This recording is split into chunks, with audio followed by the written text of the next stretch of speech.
Assalamualaikum warahmatullahi ta'ala wabarakatuh. Salam sejahtera buat kita semua, bapak-bapak, ibu-ibu, saudara-saudara, dan teman-teman yang saya cintai dan saya hormati. Pada kesempatan kali ini saya ingin memberikan suatu wawasan atau pengetahuan tentang kemungkinan kegagalan minum obat herbal. Jadi minum obat herbal untuk sakit emah dan asam lambung maksudnya ya. Jadi obat herbal sakit emah dan asam lambung ya. Saya bicara di sini adalah bicara soal obat herbal yang sudah ada brand ya. Yang sudah ada brand atau sudah ada merek ya. Baik yang sudah BPOM, MUI atau yang belum gitu ya. Pokoknya dia sudah ada labelnya gitu ya. Karena untuk obat yang kalau untuk obat yang daun-daunan atau bumbu-bumbuan ya segala macam itu tidak ada label gitu ya, tidak ada label dan tidak tahu ya berapa dosis yang harus diminum segala macam, itu tidak jelas gitu ya. Demikian. Jadi untuk obat herbal yang jenis yang sudah ada merek atau brand ya, apapun itu namanya ataupun apapun itu mereknya ya, asal untuk pengobatan asam lambung ya,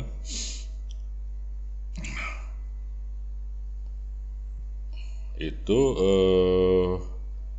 seharusnya ya, seyogyanya gitu ya, itu kalau diminum ya dalam waktu 1 minggu ya, dia sudah bisa memperbaiki kondisi lambungnya gitu ya, atau kondisi sakitnya ya. Dan dia sudah bisa mendeteksi ya, obat itu ya bisa mendeteksi keparahan sakitnya gitu ya. Jadi tes dalam 1 minggu gitu ya. Jadi dalam 1 minggu itu ya seharusnya ya, seyogyanya itu sudah ada perbaikan gitu ya, sudah ada perbaikan ya. Karena katakanlah ya kalau obat 1 botol itu isinya 60 kapsul misalnya ya, nah itu kan berarti kalau dia makannya 2 kapsul setiap hari ya itu kan lebih kurang 1 minggu lah ya untuk menghabiskan 1 botol itu gitu ya. Artinya 1 minggu itu adalah patokan gitu ya, patokan untuk melihat kinerja daripada obat herbal itu gitu ya. Jadi kalau dia dalam 1 minggu itu sudah minum dan kemudian efeknya enak di lambungnya ya, tidak ada ulu hati, tidak sakit lagi, kemudian dia juga tidurnya sudah bisa nyenyak ya, pikirannya sudah agak tenang gitu ya, atau sebagian sensasi yang dia keluhkan selama ini itu hilang ya atau berkurang, sudah tidak lemas lagi ya, maka kalau misalnya anxiety-nya ringan ya, itu obat itu sebenarnya sudah bisa langsung menyembuhkan sakit asam lambungnya gitu ya, secara total gitu ya, total. Artinya sensasi tidak ada lagi dan bebas makan minum, ya lambung kembali normal.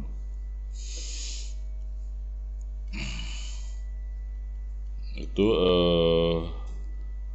dalam jangka ini ya, dalam jangka pendek gitu ya. Tapi bisa juga misalnya ya 1 atau 2 botol baru bisa sembuh gitu ya, itu nggak masalah gitu ya. Yang penting prosesnya itu bisa cepat gitu ya. Cepat karena apa? Karena orang sakit asam lambung ini dia membutuhkan itu gitu ya, karena sudah nggak sabar lagi dan dia nggak tahan lagi kepada penyakitnya, dan juga memang penyakit ini sudah menggerogoti kinerja dia ya. Misalnya dia sudah kerjanya sudah nggak semangat lagi ya, atau misalnya rumah tangganya sudah mulai cekcok gitu ya, dan lingkungannya juga sudah nggak memperhatikan dia gitu ya. Karena sebagian besar ya orang yang sakit asam lambung ini dia kelihatannya normal gitu ya, normal, tidak ada tidak ada gejala dia seolah-olah sakit berat gitu ya. Jadi yang merasakan kita sakit ya diri dia sendiri gitu. Kemudian kalau dia sampai 1 botol atau 2 botol atau lebih ya diminum obat herbal itu, namun tidak ada reaksi apapun ya, khususnya untuk perbaikan dan penyembuhan sakit asam lambungnya ya, maka itu ada beberapa alternatif ya yang menjadi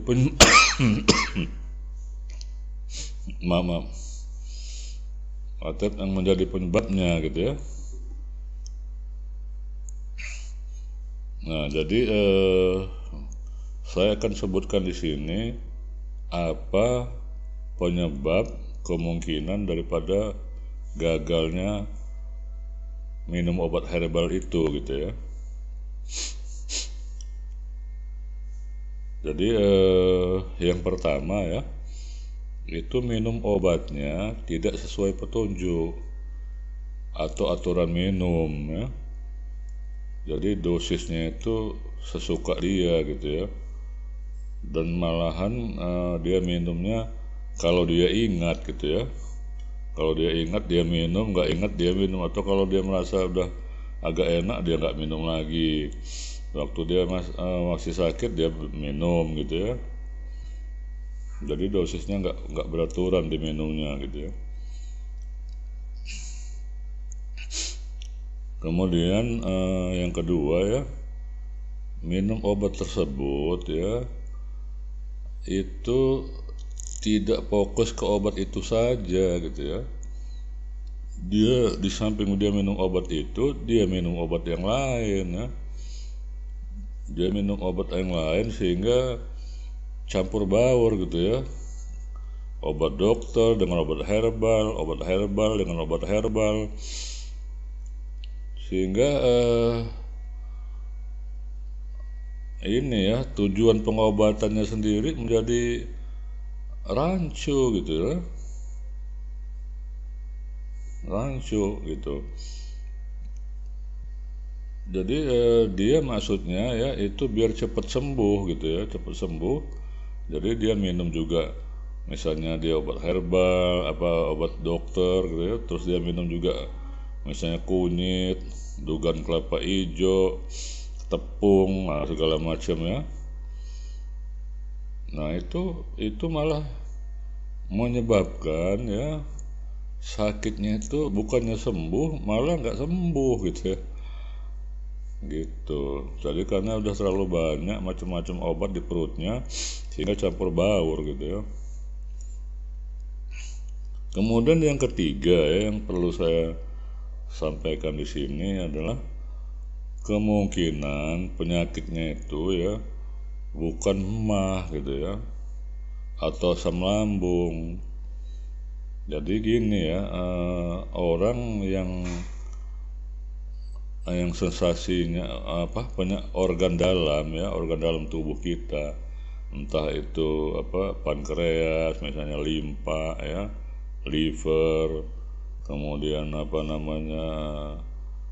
usus turun, usus buntu, segala macam itu ya yang di dalam tubuh kita ini, organ dalam tubuh kita ini, itu kalau dia sakit ya atau mengalami masalah, maka sensasinya itu mirip dengan asam lambung gitu loh. Mirip. Jadi mirip dengan sensasi asam lambung. Jadi makanya berkali-kali juga ya saya pernah bilang di dalam video yang lalu ya, bahwa yang bisa menentukan kita sakit asam lambung atau tidak itu adalah dokter ya, karena dia punya alatnya ya, punya alat untuk memeriksa maksudnya kan. Jadi jangan kita langsung menebak, wah saya ini sakit asam lambung atau asam lambung saya kumat atau kumat emah saya kumat, jangan gitu ya, karena belum tentu gitu ya, belum tentu itu sakit asam lambung. Siapa tahu sakit organ dalam tubuh lain gitu ya, gitu. Jadi harus diteliti dulu ya oleh seorang dokter. Jadi yang mendiagnosa nanti si dokternya ya. Dia ada alat yang namanya USG atau endoskopi gitu ya. Kemudian yang keempat ya, minum obatnya itu jangan terputus-putus gitu ya, atau tidak berkesinambungan gitu ya. Jadi stop minum lagi, stop lagi minum lagi. Nah itu yang tidak boleh gitu ya, karena minum obat ini dia jangan berhenti sebelum dia sembuh total gitu ya. Gitu ya, itu yang keempat. Kemudian yang kelima ya, si pasien tersebut adalah penderita anxiety berat ya. Jadi parah dan akut. Jadi kalau kemungkinan obat itu gagal ya bekerja, obat herbal itu karena pasiennya itu anxiety berat gitu ya. Jadi sedikit-sedikit takut, sedikit panik, sedikit cemas gitu ya, dan dia takut atau fobia ya. Nah itu kalau dia ada anxiety berat kayak gini, maka obat tidak bisa bekerja secara sempurna gitu ya, atau secara maksimal, karena asam lambungnya itu tidak stabil ya, selalu naik turun gitu ya. Akibatnya akibat dari pengaruh anxiety itu gitu ya. Jadi pengobatannya itu ya bukan tidak sembuh nantinya, tapi jadi lama dan membosankan gitu ya. Jadi dia nanti bisa minum beberapa botol, banyak botol gitu ya, obat herbal itu gitu ya, gitu. Kemudian ya yang keenam ya, kegagalan kita minum obat herbal ini ya, penyebabnya ya, yang keenam itu adalah kemungkinan obatnya memang tidak cocok ya, tidak cocok untuk tubuh kita gitu ya. Jadi obat tidak bisa bereaksi dengan baik sehingga tidak bekerja gitu ya, tidak bekerja seharusnya sebagaimana mestinya gitu ya. Kemudian ada penolakan tubuh atas obatnya gitu ya. Itu bisa terjadi karena kesalahan sembarangan ya. Jadi kalau misalnya ada penolakan atas obat ya, itu karena pengalaman masa lalu gitu ya, masa lalu dalam minum obat ya. Jadi dengan kata lain ya, lambungnya ini sudah rusak berat gitu ya. Seperti cerita video saya yang lalu ya, bahwa seseorang diberikan obat berupa asam cuka gitu ya di perutnya ya, karena tidak ketahuan dia gitu ya, dia dan pengen sembuh. Jadi bukannya sembuh, dia malah perutnya jadi rusak. Nah, obat herbal itu kalau perutnya sudah rusak begitu, dia tidak bisa bekerja lagi obat herbalnya. Karena apa? Karena si lambung ini sudah menolak gitu ya, menolak, trauma ya, jadi trauma, lambung ini trauma, jadi dia menolak apapun yang bentuk obat yang masuk ke dalam lambung dirinya ya, lambungnya gitu. Itu yang keenam ya. Kemudian ya yang ketujuhnya atau yang terakhir ya, itu obat herbal itu ya memang tidak memenuhi persyaratan gitu ya. Jadi obat herbal ini asal buat aja, asal ini aja gitu ya. Jadi memang tidak ada persyaratan untuk penyembuhan obat emah atau asam lambung gitu ya.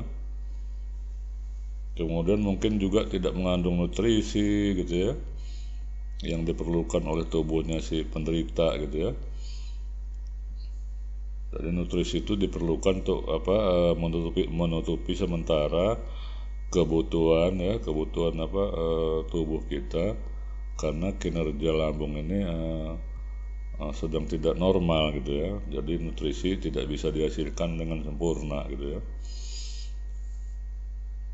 Jadi kalau yang jenis ini, yang terakhir ini ya, kalau memang obat itu tidak memenuhi persyaratan untuk diminum, ya jangan diminum gitu ya.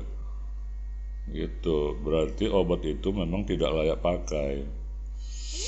Ya. Jadi itu ya, ada 7 poin itu yang saya sebut di atas ya. Itu adalah menjadi penyebab kemungkinan kenapa obat herbal itu bisa gagal dalam penyembuhan sakit asam lambung ya. Saya rasa itu saja yang bisa saya sampaikan pada kesempatan ini. Mudah-mudahan ini bisa memberikan wawasan ya dan manfaat bagi kita semua. Salam sehat dan tetap semangat. Wassalamualaikum warahmatullahi taala wabarakatuh.